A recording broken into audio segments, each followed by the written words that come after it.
Welcome to the Porn Reboot podcast, where you get practical tips to gaining control over your porn or sex addiction. We help ambitious men end their out-of-control sexual behavior with pornography, sex, and masturbation so that you can maximize your life, perform at your potential, and remain in control in the driver's seat, which is where you have to be in order to gain or maintain the success you want in life.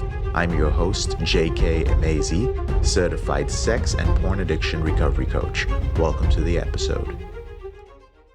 All right, let me tell you guys a little bit about my origin story, but let's just call this a sequel. This is what happened during the late to maintenance stage of my reboot. This is between the age of 25 to about 27. Really crazy time in my life, because it seemed as if things were moving really quickly. You know, when you're in the late to maintenance stage, all the things that were holding you back in the middle stage of your reboot disappear. And it's almost as if you become a man. Like things just start moving really, really quickly.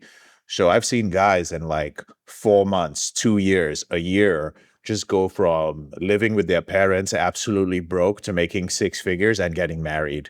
I've seen guys go from almost homeless to getting married and having kids and buying their first home. I've seen some crazy things.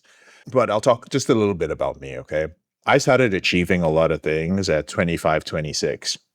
Went from basically being overdrawn in Bank of America, a failure in door-to-door sales, to recruiting and building one of the largest organizations in the United States, making about $250,000 to $260,000 in a year.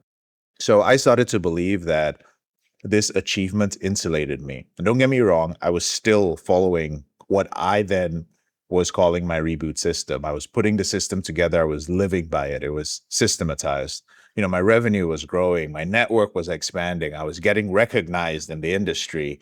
And from the outside, I was like a golden child. Like every external metric was pointing in the right direction.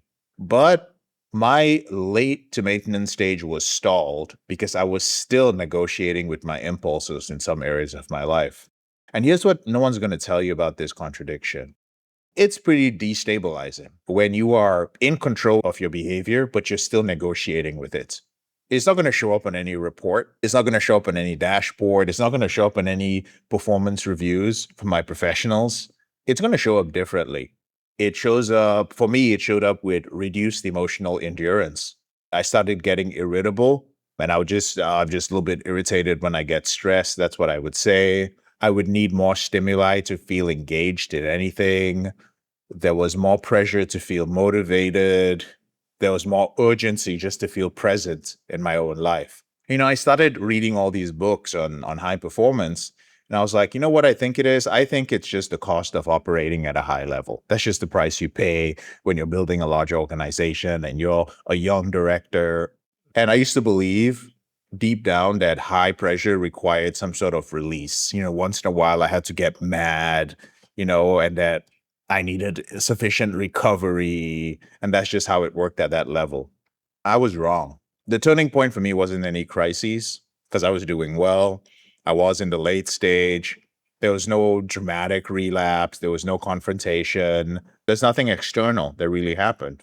But I came to this realization because I badly wanted to succeed and I never wanted to go back to that place where I felt that I was nothing. Like I had nothing to contribute in life. My self-image was that of a loser, that nobody cared about me. I wouldn't be loved. I wasn't worthy of love.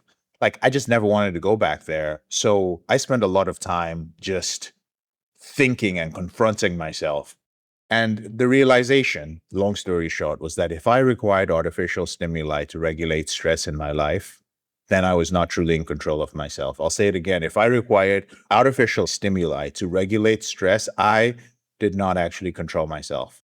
And if I did not control myself, any success that I had was conditional and could be taken away from me. So conditional on my mood, conditional on my environment, conditional on nothing going badly enough. And honestly, conditional power is very fragile. I didn't approach this correction emotionally. I approached it like any other optimization problem in my business. Those of you who have followed the system know that it's systematic because it's the same system that I use to build up my organization. I am very systems oriented. Due to my ADD/ADHD, if I do not have a system to work by, it's very difficult for me sometimes to operate. I can still operate, but I will quickly make a system out of it. So here's what I did, and this is the reason why Porn Reboot has been so successful. I asked myself, what variable was distorting my baseline motivation? What system was allowing just this frictionless access to artificial relief? What guardrails were missing from my environment? And I removed moral language entirely. This is important. You cannot use stuff like lust, temptation, battle. No. You can't. Or rather, you can, but this is just not the program for you. Go work with someone else who uses that language if that's what resonates with you. I replace it with operational language because I am an operator. That is my work personality, is a high-level operator. Because moral frameworks, listen, they create shame. And as I've talked about this before many times with shame, it is not a recovery mechanism. It is an accelerant. Operational frameworks create systems, and systems are predictable. So within 60 days of structured recalibration, these changes became measurable. Just like any change in your organization or in your company, if you cannot measure it within 60 days, there's a problem. So what did I notice? I noticed that my ability to focus those windows lengthened. I realized that emotionally, I became a lot more steady. I noticed that my presence deepened in every conversation, personal and professional. I realized that my drive for work normalized without those intensity spikes. You know how sometimes you're motivated and you're super ambitious in the morning and sometimes you're not? No, this normalized. I was ambitious every day, but I was more like, I call it be a 7. I was a 7 instead of always trying to be a 10. I'd be a 10, then I'd be a 4. I'd be a 10, and then I'd be a 6. I'd be a 10, I'll be a 2. No, I was a 7. And being a 7 is enough in ambition to absolutely crush it. So it felt like I was recovering this executive bandwidth that I hadn't realized that I lost. And here's what I understood on the other side, okay? Any achievement you have without self-control is incomplete. It's not broken, it's not fucked up, it's not ruined, it's just incomplete. It's like a building which has a structurally sound facade, but then you compromise the foundation. It stands, but it doesn't carry the load it should. And all it takes is one earthquake a few miles away and the whole thing is going to collapse. So that realization became the methodology that I now build with every man I work with. I don't want to make any guy feel worse about where they were. I just do it because I know what is on the other side of you closing that gap, brother. I have lived it, and I've watched hundreds of men live it after me. I'd love for you to be one of those men as well.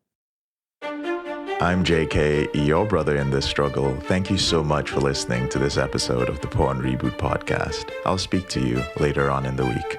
If you found this episode helpful, here are 4 ways I can help you with your out-of-control sexual behavior for free. The first way is to grab a free copy of my book, Confessions of a Porn Addict, 7 Secrets of Porn-Free Men at elevatedrecovery.org, or visit the link in the description below this episode. The second way is, if you're not sure where to start, but you'd like to learn more about my team and I, if you'd like to spend time with like-minded professionals and business owners who are controlling their behavior, then join our free and confidential group, the Porn Reboot group on Facebook. There's a link to join in the description below this episode. The third way is if you need help right now because you have a burning issue, your behavior with pornography is hurting you mentally or emotionally, you're about to lose your relationship, you want to live up to your potential, be an authentic man, and free yourself from shame, guilt, and underachieving, then click on the link in the description below this episode that says free coaching call. And the fourth way is to leave us a 5-star review if you enjoy this podcast, so that we can reach more men who are struggling in silence and bring back the lessons we learn from coaching them to freedom.